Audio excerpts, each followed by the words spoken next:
Hi, Grampy. Welcome to your next video. Hope this week has been going well for you. So today I want to talk to you about contrastive stress drills. So far you have learned about over exaggeration. You have learned about pacing yourself. And I know that you're doing the finger taps.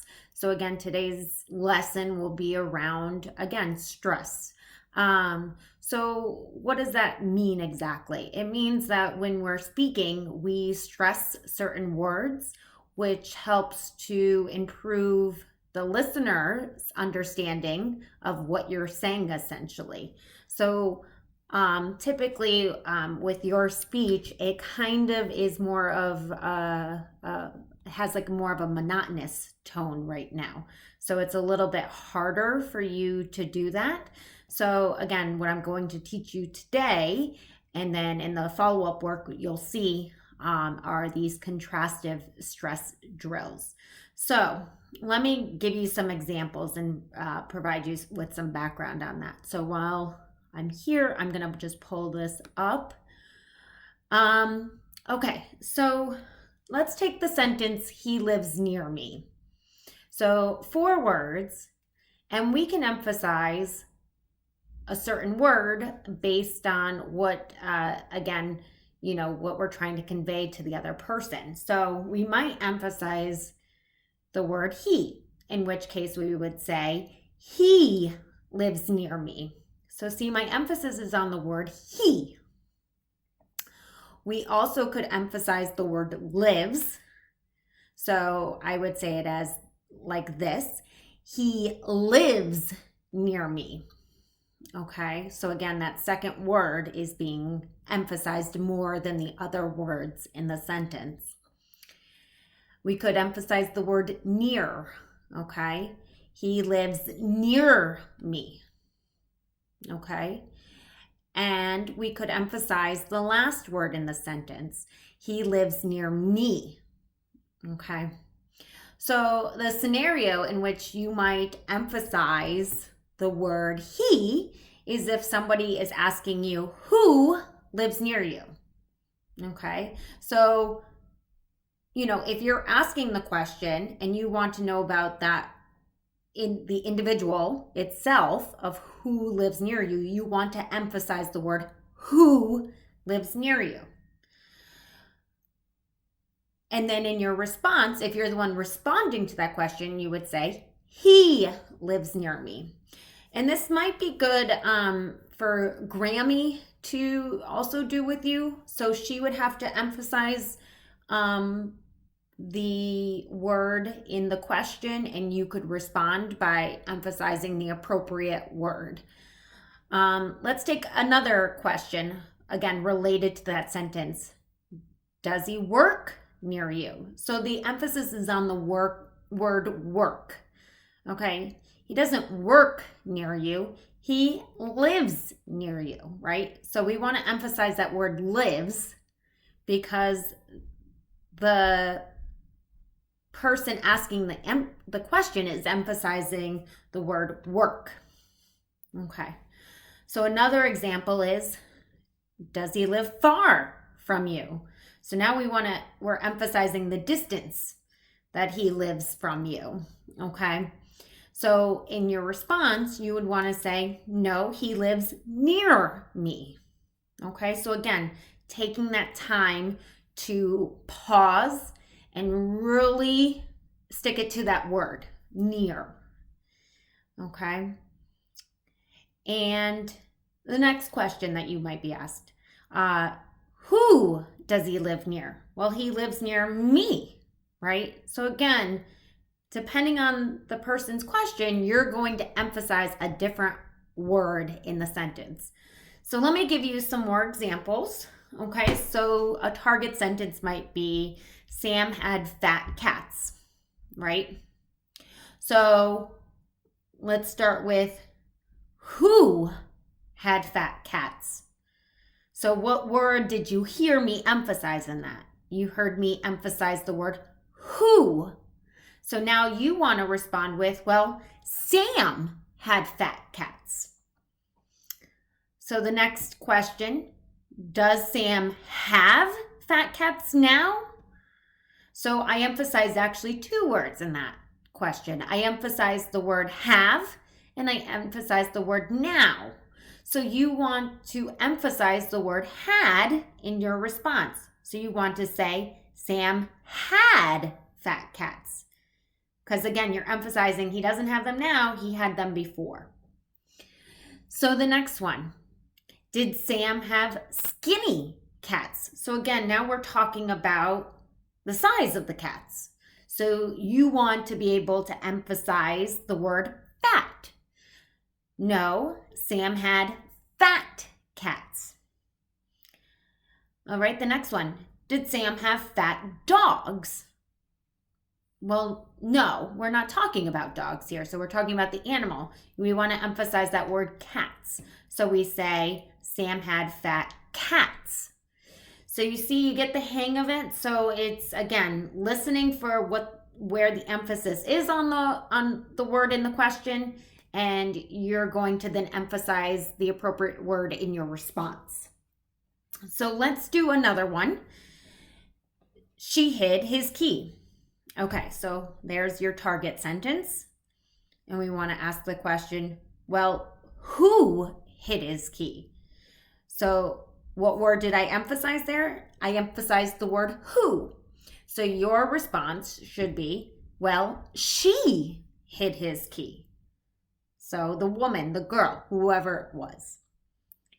Okay, what did she do with his key? So what word did you hear me emphasize? You heard me emphasize the word do. So now we want to respond with, well, she hid his key. Okay, so that's in response to what she did. She hid, right?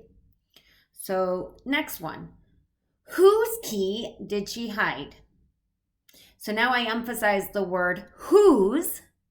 Well, we want to respond with she hid his key. Okay, it wasn't her key. She hid his key. The next question, what did she hide of his? Well, so now we emphasize that word what. So you want to respond with the appropriate object that she hid. Well, she hid his key. Okay, so next one. That man ran fast.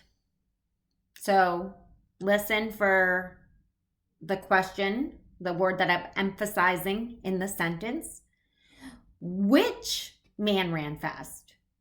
Well, that man ran fast. So again, I'm trying to be direct about a specific person.